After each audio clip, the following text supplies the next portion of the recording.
We've all heard the expression, you are what you eat. Well, in the sea, you are how you eat. In other words, the way you eat shapes the way you look.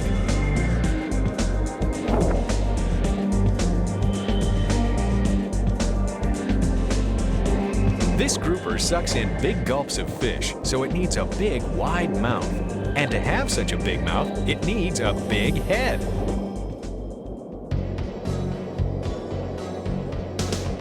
This fish uses its sensitive lips to taste and touch a meal before eating. It's called the sweet lips, and it's easy to see why.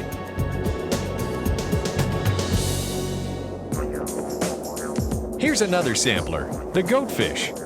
Its strategy is to nibble the shrimp of the day with its barbels before gobbling down the full meal.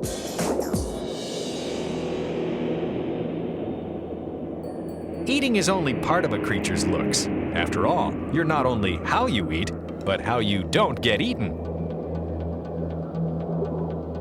The queen triggerfish has a big pointy spine on her back just behind her eye. She can raise this spine whenever she wants. When she has her spine up, she makes herself too big and too painful to swallow, so bullies tend to leave her alone. After all, nobody wants to choke.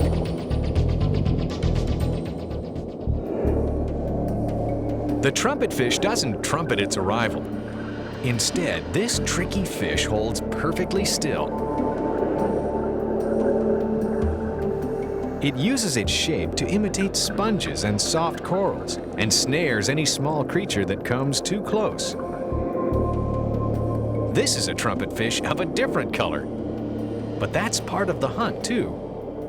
Trumpet fish can change colors to blend in better with their surroundings, making them better predators.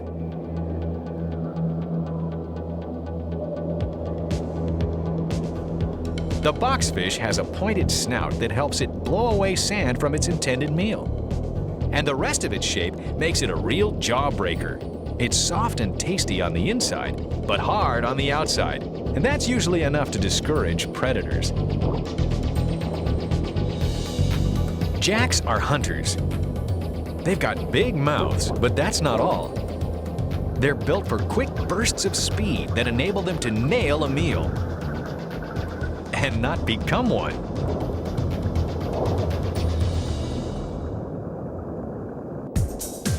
The same goes for the barracuda. They're long and sleek like a torpedo for shooting through the water, and have long, sharp teeth for snaring prey. But their silver color also makes them hard to single out and catch when they're in a school.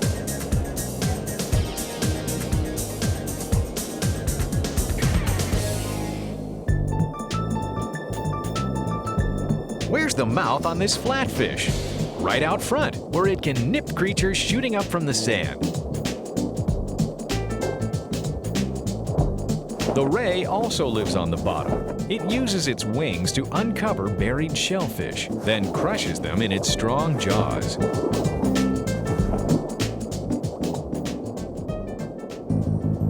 The lionfish blends in with the best of them for defensive purposes, using venomous spines to ward off potential enemies. But at the same time, it's waiting for a meal of its own to swim by. Nature is always trying out strange new designs. It's called evolution, and it's responsible for things like the bump on the head of the bumphead parrotfish, the pointy mouth of the filefish, the long trailing fins of this baby spotted drum, and the big eyes of the squirrelfish. Looks aren't everything. As long as they can feed themselves, these crazy designs will survive. Even if, like the unicorn fish, they seem to be from the sea of make-believe.